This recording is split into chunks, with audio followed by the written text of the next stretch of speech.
সাভার উপজেলায় বাড়ছে ডেঙ্গুর প্রকোপ, হাসপাতালে বাড়ছে নতুন রোগীর সংখ্যা।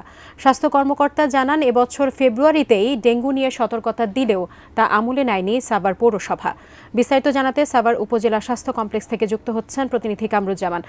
কামরুজ্জামান, ডেঙ্গুর প্রকোপ বাড়ার বিষয়টি নিয়ে আসলে হাসপাতালের ডাক্তাররা কি বলছেন, এবং পাশাপাশি আরেকটি বিষয় জানাবেন যে এই ডেঙ্গুর আক্রান্ত রোধে আসলে কি ধরনের পদক্ষেপ নেওয়া হয়েছে সেখানে?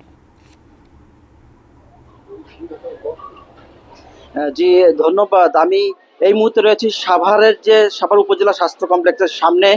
আমার পিছনে কিন্তু আপনারা দেখতেই পাচ্ছেন প্রচুর রোগীর কিন্তু প্রতিদিন এখানে সমাগম হয় এবং প্রায় আউটডোরেই 1500 থেকে প্রায় 1500-র উপরে রোগী এখানে কিন্তু আসে এবং তাদেরকে জ্বর নিয়ে আসে সবচেয়ে বেশি রোগী সাভারেরা। জানেন যে সাভার কিন্তু একটি সর্ববৃহৎ এবং প্রায় 70 লক্ষ মানুষের বসবাস এই সাভারে। এখানে স্বাস্থ্য কমপ্লেক্সের কর্মকর্তার সাথে আমরা কথা বলেছি, তিনি যেমনটি জানিয়েছেন যে পৌরসভায় তারা গত ফেব্রুয়ারি থেকেই কিন্তু সতর্কতা বাণী দেওয়ার পরেও পৌরসভা থেকে কোনো মশা নিধনের যে ওষুধ ছিটানোর কিন্তু কোনো বালাই নেই।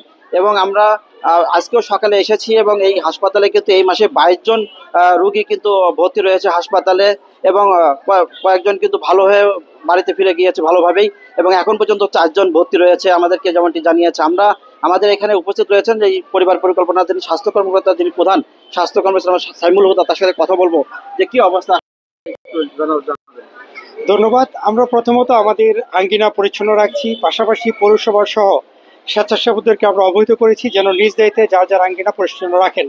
গত মাসে 300 রোগীকে আমরা পরীক্ষা করি, তার মধ্যে 50 জন পজিটিভ হয় এবং এই মুহূর্তে 4 জন ভর্তি আছে, বাকি সবাই কিন্তু সুস্থ বাড়ি ফিরেছেন। আমাদের এখানে পর্যাপ্ত পরিমাণে স্যালাইন, ওষুধ এবং কিট মজুদ রয়েছে। হ্যাঁ, এই ছিল আমার কাছে সাভারের স্বাস্থ্য কমপ্লেক্সের সামনে থেকে। আমরা ফিরে যাচ্ছি স্টুডিওতে সাজিয়ার কাছে। সাজিয়া।